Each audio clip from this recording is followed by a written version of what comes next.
네, 국민연금 개혁에 관한 최고위원회의 결정사항을 말씀드리겠습니다. 더불어민주당의 입장은 명확합니다. 국민의힘이나 정부가 수용 가능한 연금 개혁이 아니라 국민 다수가 이해하고 수용 가능한 연금 개혁이 되어야 한다는 것입니다. 21대 국회에서 국민 대표들의 공론화, 수기 과정까지 거쳐서 어렵게 모수 개혁안이 도출되었습니다.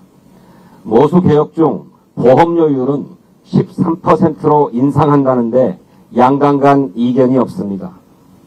소득 대체율도 민주당의 이재명 대표가 기존 당론 45%에서 1%포인트를 양보해서 44% 수용 의사를 밝히면서 그 차이도 1%포인트로 좁힐 수 있었습니다. 그런데 국민연금 개혁은 구조개혁과 동시에 추진해야 한다면서 민주당 이재명 대표의 양보안을 거부했던 국민의힘과 정부는 이제 또다시 재정 자동조정장치 도입을 들고 나왔습니다. 아시다시피 재정 자동조정장치는 모수개혁이라기보다는 구조개혁의 일환입니다. 세부 설계와 시기를 어떻게 하느냐에 따라서 상당히 다른 결과가 나옵니다.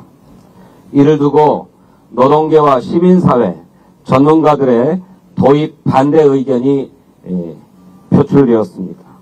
이런 지적에 따라서 민주당은 자동조정장치 도입에 신중해야 한다 하는 의사를 명확하게 견지해왔습니다. 그런데도 지난 제3차 국정협의회에서 국민의힘은 재정 자동조정장치 도입이 없으면 민주당의 제안인 소득대체율 44%를 받을 수 없다면서 추경을 비롯한 시급한 국정협의의 의제들을 뒤로 한 채 논의 테이블을 박차고 회의장을 떠나버렸습니다. 윤석열 내란 사태로 위기에 직면한 민생 경제를 민주당은 더 이상 방치할 수 없다고 생각합니다.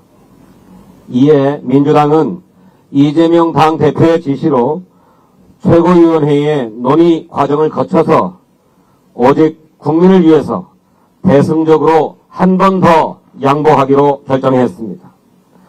국민의힘과 정부가 주장해온 소득대체율 43% 안을 수용하겠습니다. 노후소득을 보장하는 국민연금의 지속 가능성을 위해서 연금 개혁이 절실합니다. 따라서 민주당은 국가 지급보장 명문화, 출산 및 군복무 크레딧 확대, 저소득층 보험료 지원 확대 등 3가지 사항을 국민의힘이 최종 수용한다면 소득대체율 43%를 수용하겠습니다. 미래연금 수급에 대한 불안을 해소하기 위해서 약속된 국민연금은 어떠한 경우라도 국가가 지급을 보장한다는 원칙을 세워야 합니다.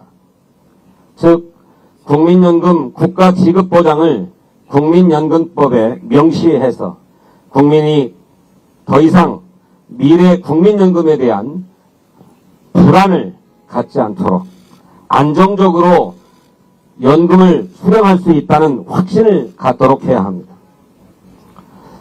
이번 개혁으로 국민의 보험료 부담은 증가하게 됩니다. 따라서 그 부담을 조금이라도 덜어드리기 위한 방안이 마련되어야 합니다. 이런 차원에서 가입 기간을 추가로 인정하는 크레딧 제도를 확대해야 할 것입니다. 그러니까 현재 운영되고 있는 출산 크레딧과 군복무 크레딧 제도를 정비해서 둘째 아이부터 적용되는 출산 크레딧을 첫째 아이에게도 적용해야 합니다. 또 6개월만 인정하는 군복무 크레딧을 복무기간 전체로 확대해야 합니다. 노동자는 연금 보험료를 사용자와 반씩 부담하지만 자영업자는 그 보험료를 온전히 자신이 부담해야 합니다. 따라서 연금 개혁을 한다면 이들의 부담을 일부라도 덜어드려야 할 책임이 국가에게 있습니다. 이를 위해 현재 운영 중인 저소득 지역가입자 보험료 지원 사업을 확대해서 지원 대상도 늘리고 지원 수준도 올려야 합니다.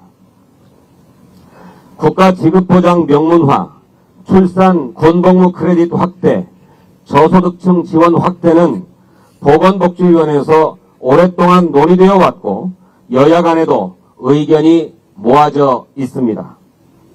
주무부처인 보건복지위원회와 정부도 사실상 동의를 해왔습니다. 따라서 이번에 모수개혁과 함께 동시병행해서 추진되는 것이 바람직합니다.